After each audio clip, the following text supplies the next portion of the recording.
Order! Order! You are an incorrigible delinquent at times.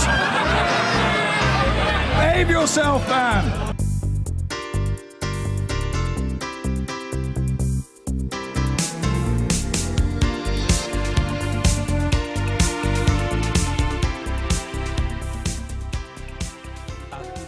Hello and welcome to the London part of the show. I'm Alex Forsyth.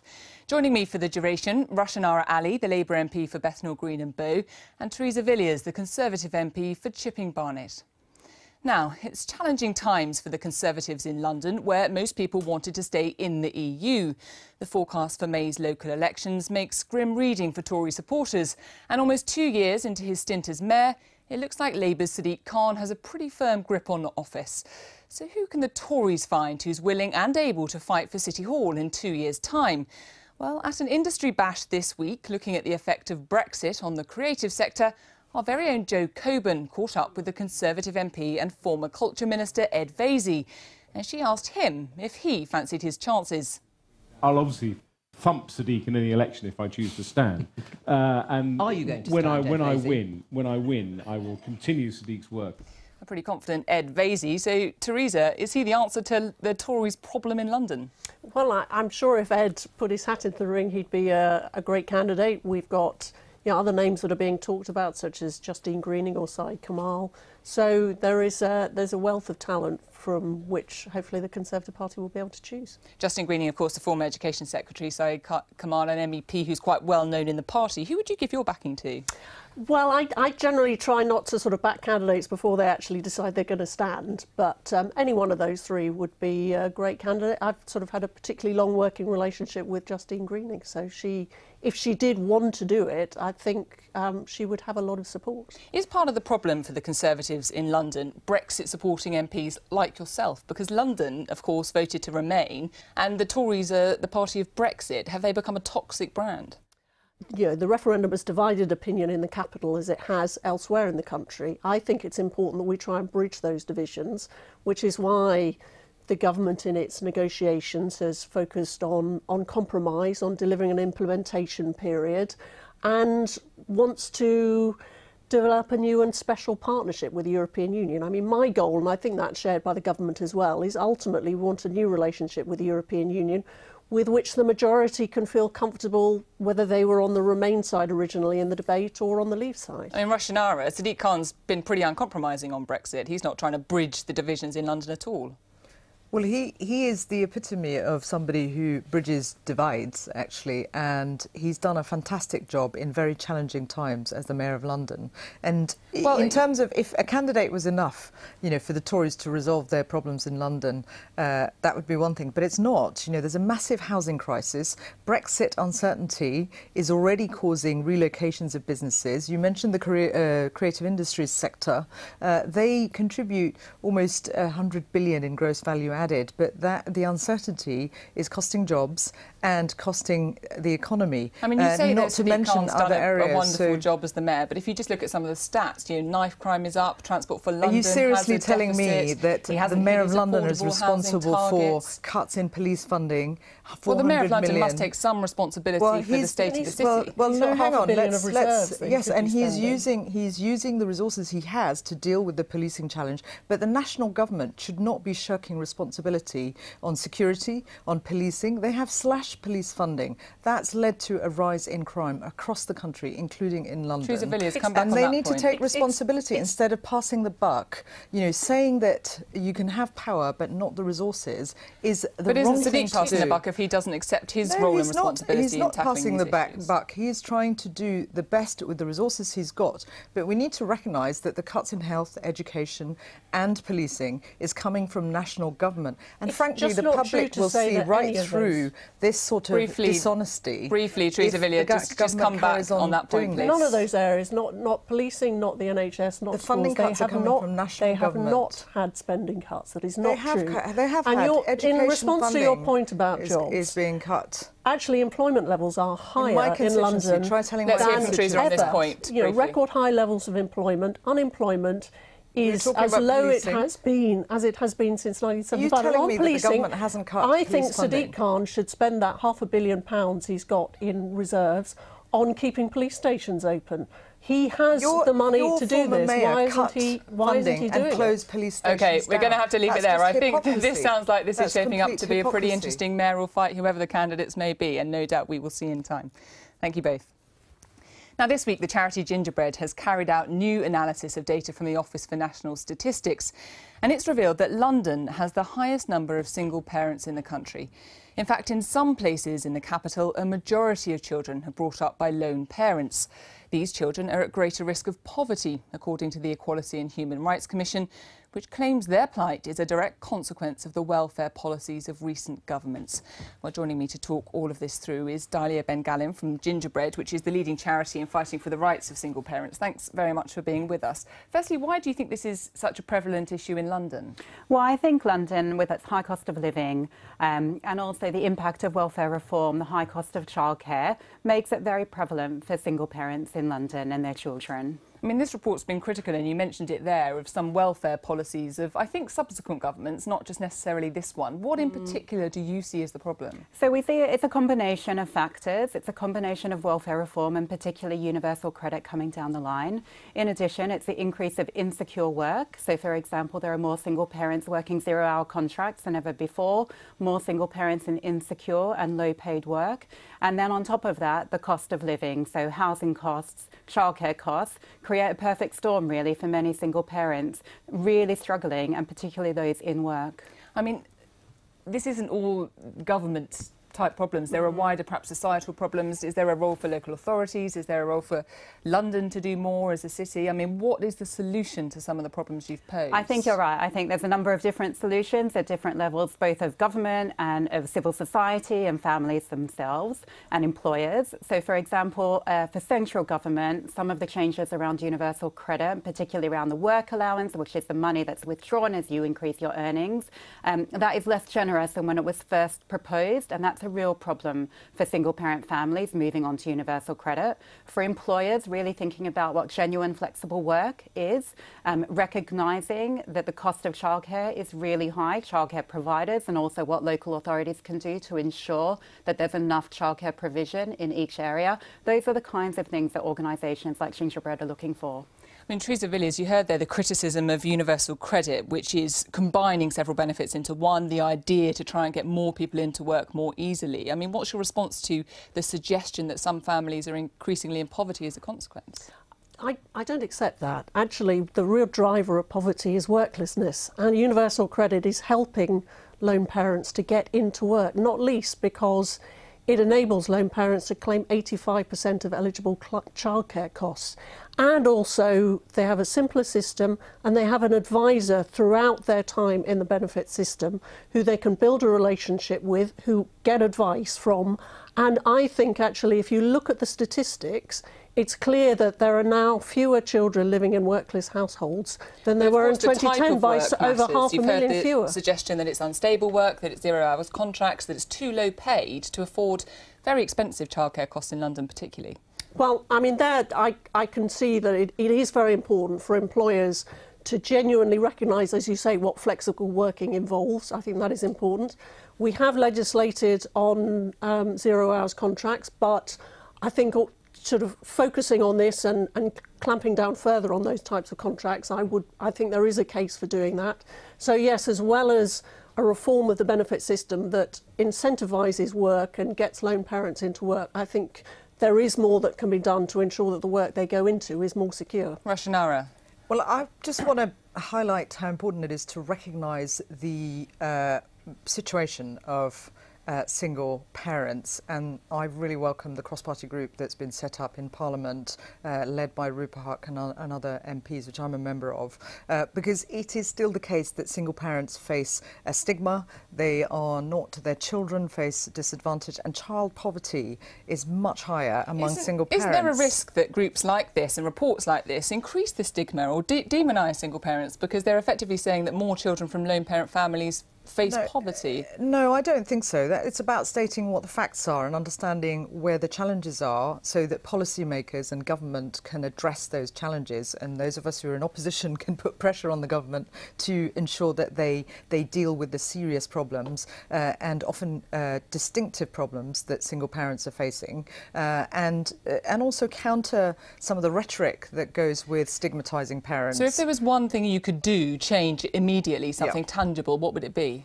Well, I think that the focus on child poverty is absolutely critical, and the second one is around affordable childcare. So the government, I'm on the Treasury Select Committee, and we've got a childcare report coming out in terms of the economic benefits of affordable, high-quality childcare in a matter of days. The government is making the entitlement to childcare available to parents, but we need to make sure there's good quality supply of childcare everywhere so that parents can access it, and especially single parents. That would really help with the access to the labour market, alongside the points that have been made about pay as well as conditions and flexible working, especially for single parents who need that flexibility. Dalia, I just want to come back to you for the final thought on this. There has been this all-party parliamentary group set up, and the suggestion about a single parents' day.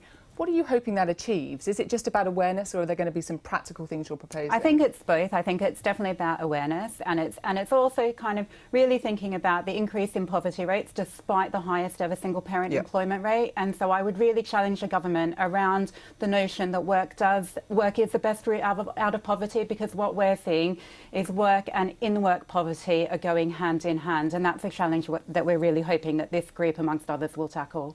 Dalia, thanks very much for being with us. Thank you. Now, charities are claiming long-term residents in London are being denied healthcare due to new rules aimed at tackling health tourism.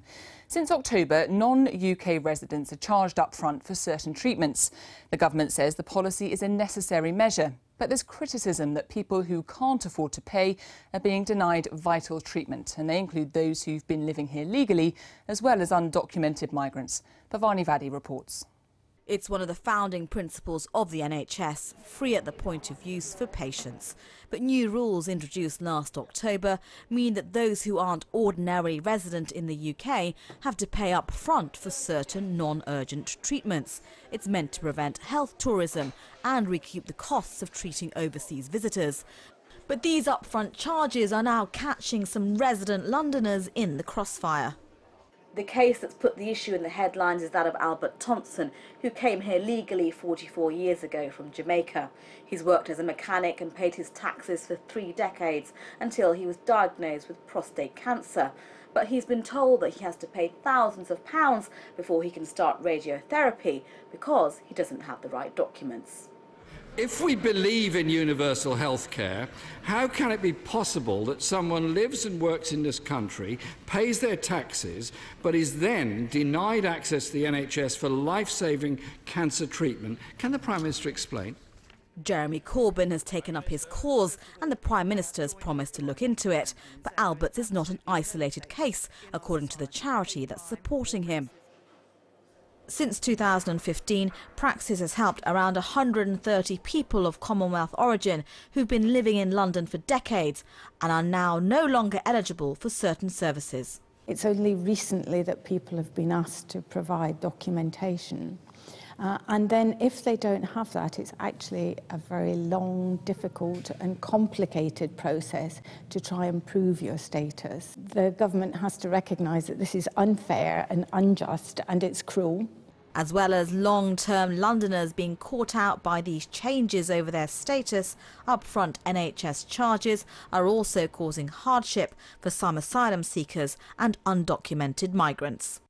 John is an asylum seeker from Sierra Leone who's asked us to conceal his identity. He needs heart surgery, but that's treatment he can't afford. I'm not allowed to walk, and if I'm allowed to walk, I think I can get myself trained because I was a teacher before. Even as I'm talking to you, I feel the heaviness in my heart because they know that the other artery is narrowing again. All what I'm asking for is just for that compassionate plea that let the authorities know that this is a human being who can, if he can afford, he will pay for his own bills.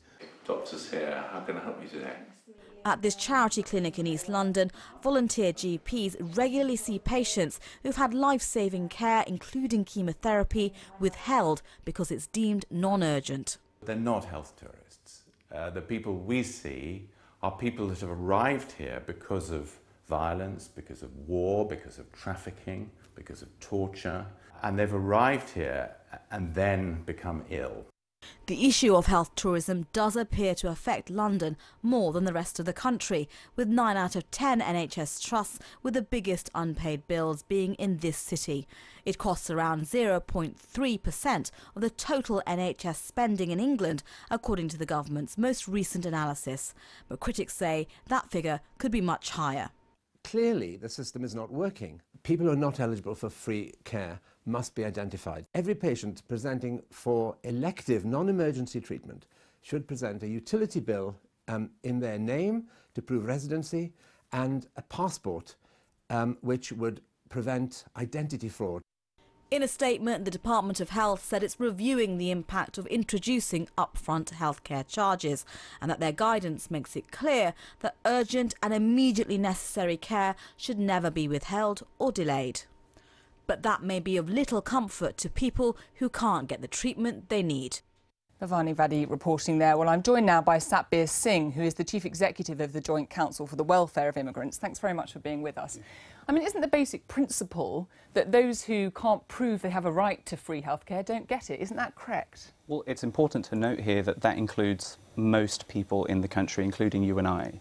And what we're asking most people doctors don't have a right to free healthcare. Well, most people won't be carrying the right documentation with them when they go to access healthcare, and it's all of us that are subject to these checks, and we're asking doctors and nurses to do things that aren't central to the function of being doctors and nurses. And when you ask doctors and nurses to conduct immigration checks and force them to become immigration officers, you risk everybody's life. But just come back to the principle, and I accept, as we've heard there, that some people have concerns about the system, perhaps the way it's implemented, but that basic principle that it should be those who are entitled to free healthcare that get it. Do you agree with that? Well, we're talking about such a small percentage of the NHS budget, and what we're talking about here is people who are actually legally in the country, people who've been here for decades, like you saw with Albert Thompson's case. Been here legally, they've been paying taxes, but because they don't have that documentation at the time, they are essentially sent home to die. We've heard about the Albert Thomas case. Do you think there is what kind of idea of scale is there to this? How many people do you think might be affected? If you're talking about a fraction of the NHS budget, is it just a very small fraction of people who are being affected by it? It's hard to know the exact scale, but again, studies by Doctors of the World, who you saw there in that clip, have shown that 2 out of 3 women who are pregnant that they encounter aren't accessing antenatal care at 10 weeks when you're supposed to be accessing antenatal care. But they're being turned away, or they're just not accessing? They're deterred from accessing antenatal care. Deterred by what? By fear of being charged, of not being able to afford it, and a number of people that are deterred are actually in that group of people who are eligible for free care. But of course, nobody, I mean, the government's made very clear with this policy that nobody's in need of urgent care, and we're not talking about primary care, so you can still go to your GP. This is secondary care when you're referred on for treatment that this system particularly affects. So it's right that nobody's going to be denied the treatment they need in the first instance, isn't it? Well, if you look at a case like Albert's, that boundary between urgent and non-urgent care is so blurry and it's so ill-defined. Somebody who's presenting symptoms of cancer or heart failure might not in the first instance be deemed to need urgent care, but that care can very quickly become urgent. And in a case like Albert's, where radiotherapy is being treated as ongoing care rather than non-urgent care, that's a man with advanced cancer. You know, one death under this policy is one death too many, and that's not a cost that I think most people would be prepared to pay for a policy that essentially is not really going to save any money. I mean, Teresa, on that point, the case of Albert Thompson, he's paid his taxes for years and yet he's being denied treatment. Well, it's obviously vitally important that Mr Thompson's status is settled. He's clearly lawfully resident. You know, he's obviously would be entitled to leave to remain. So it's vitally important that the Home Office settles that question. I'm not sure that he's actually applied to have his status regularised yet, but it's clearly he's entitled to be here, and therefore clearly the paperwork should be sorted out so he can get the NHS care he needs. What the Home Office do need to do in relation to these cases, I think they need a swifter lower cost system of ensuring people like Mr Thompson can demonstrate that they are entitled to be here and they're entitled to NHS care. Is the government so desperate to prove that it's got a tough line on immigration that it's actually putting people's health care at risk? No, there's a system that has actually been sort of in place as best practice for many years, that individuals who are not entitled to free NHS care are charged for it. It is a national health service, not an international health service, but it's vitally important that people like Mr Thompson, who clearly are entitled to NHS treatment, are not barred from this by difficulties in proving their status. We need the right system, an efficient, swift system, to enable people to be able to demonstrate that they are entitled to free care from the NHS. Rashanara, do you support the idea that it should only be those who are entitled to care get it? Well, look, there's clearly a need to make sure that we deal with the issues surrounding health tourism. But these kinds of cases are very different. And both of you have highlighted that. I think practice is based in my constituency, and they've been working with people for a long time who have the entitlement to be here. But there are so many people in this country who don't have British passports, but they're entitled to be here. And I think the idea that we can rely on the Home Office to deal with this speedily is actually cloud cuckoo land, because they're struggling at the best of times. I deal with so many cases where the status of people is irregular, and even if they're entitled to, it takes a very long time to get it resolved. So I think that with cases that are urgent, they need to be dealt with, but there's a bigger set of issues about ensuring that the processes are efficient and effective, and it is inhumane to treat people like this who need cancer treatment, who are entitled to it. And there's a policy failure here which I think the government needs to review and make sure they correct those problems so that genuine people who need the care get it. The final thing I want to add is the pressure on the National Health Service, which is that we shouldn't expect them to have to be the ones doing those checks. But isn't there also a point that the pressure on NHS budgets mean that they can't afford to be treating people who aren't entitled to care? But actually the motivation behind this doesn't look like it's budgetary, because if innocent people who are entitled to healthcare are being penalised, that's not actually appropriate budget savings. That is punishing people and potentially costing lives. So Teresa, it's not... is this a policy failure? Does it need reviewing? I mean, I would emphasise that, everyone's entitled to urgent and necessary care, regardless. But if anyone is concerned that they don't have the appropriate documentation that might enable them to claim their entitlement from the NHS, it is really important that they contact the Home Office as soon as possible. They are focused on this group of Commonwealth citizens who have been in the UK for many, many years but may not have passports. They are looking at this, and so I would really, really encourage anyone who feels that they might be in the same situation as Mr Thompson to get in touch with the Home Office to get the paperwork that they need. Satbir, just very briefly, if you would, what single thing could make a change? What do you want to see happen? I would scrap the regulations. Entirely? In their entirety. We're all concerned about the sustainability of the health service. All of us are. All of us want to see it last for many years into the future. But if we're serious about that, then the government needs to commit to a fully funded NHS that's in public hands, rather than scapegoating migrants and costing lives for a policy that really isn't saving any money. And what I would ask the government, or Teresa today, as you'll hear from the Conservative Party, is if this is not saving money, will the government commit to scrapping it? Thank you so much to all of my guests. I've been getting